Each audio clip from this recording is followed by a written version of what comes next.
जादुई टीवी। सुनो, तुम्हारे बाबूजी तो कब के गुजर गए। अब उनका जो सामान है वो पड़े पड़े कबाड़ा हो रहा है। बेच ही दो, कुछ पैसे आ जाएंगे। बात तो सही है। अगले संडे फुर्सत में यही करेंगे। अगले संडे रोहित सारा सामान कबाड़ी को घर बुला के दे देता है। तभी उसकी नजर बाबूजी की पुरानी टीवी पर जाती है, जो इतने सालों तक कूड़े में पड़ी थी, फिर भी चमचमा रही थी। टीवी तो देखो, जैसे एकदम नई हो। हाँ, बाबूजी को टीवी देखना बहुत पसंद था। उनका सपना था कि वो टीवी पे आए। एक बार मौका भी था जब वो अपने गांव के गाने सुनाने किसी चैनल पर जाने वाले थे, पर मैं और मेरा भाई लड़ पड़े और बाबूजी को घर पर ही रुकना पड़ा। चला के देखें क्या?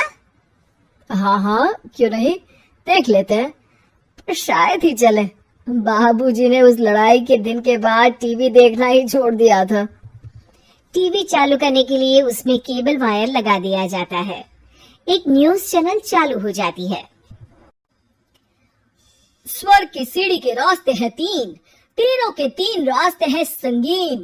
पहला रास्ता है सांप की बीन, दूसरा रास्ता घर में बिछा कालीन, तीसरा रास्ता कलकत्ता से चीन। ये क्या बकवास खबर है, कुछ अच्छा लगा दो। अरे आप बोलो तो सही, कोई अच्छी खबर सुना देता हूँ। मेरा तो काम ही खबर देना है। अरे बाप रे, टीवी बात कर रही है। हाँ, ये न्यूज वाला मुझसे। हाँ हाँ, आपसे ही तो बात करूंगा ना, आपके घर में हूँ तो। अरे ये सपना है क्या? तुम हमसे बात नहीं कर सकते? अरे सपना नहीं भाई साहब, ये टीवी जादुई टीवी है। बोलो क्या खबर सुननी है, वरना ब्रेक लेने का टाइम आ जाएगा। सुप्रिया घबरा के टीवी बंद कर देती है। वो क्या था? अरे एक बार और चालू करके देखे, फिर से बात करेगा तो चैनल बदल देंगे। सुप्रिया फिर टीवी चालू कर देती है। अरे ऐसा कोई मुंह पे टीवी बंद करके जाता है क्या? मुझे बुरा लगा आपका नेचर।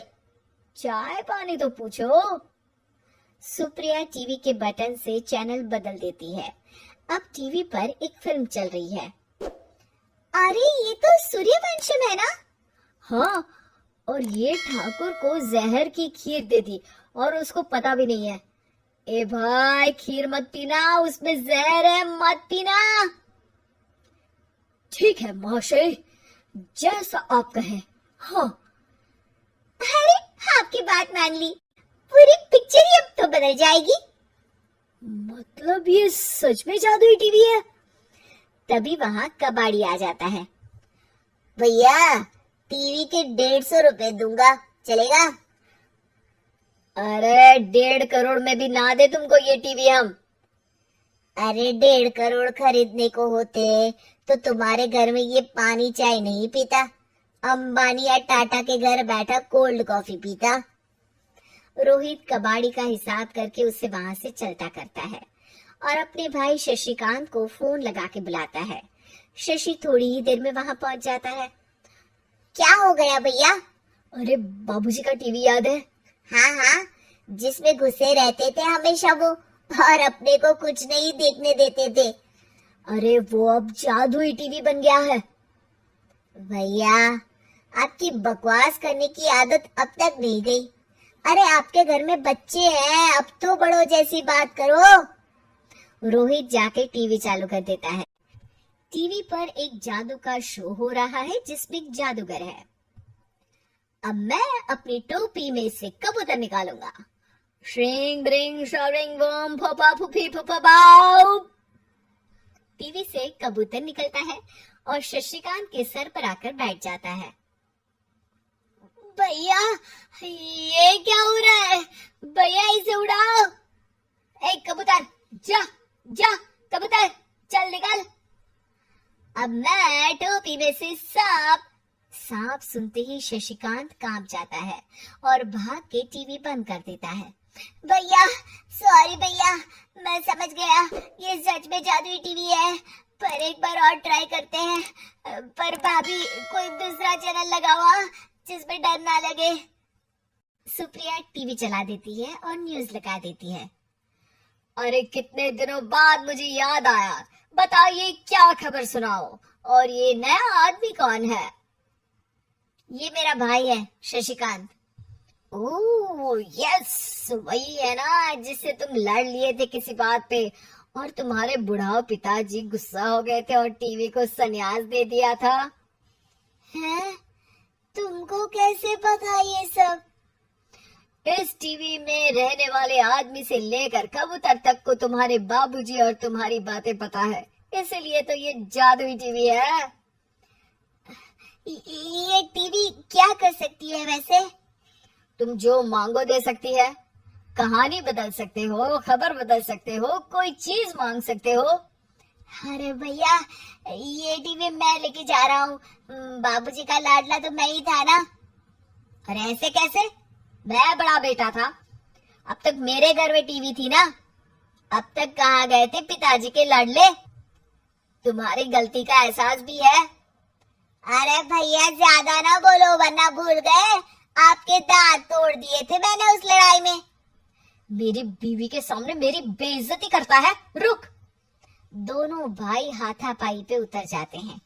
रुक, बताता हूँ तुझे कि कौन बड़ा है। अरे छोटे का दम तो देख लीजिए आप।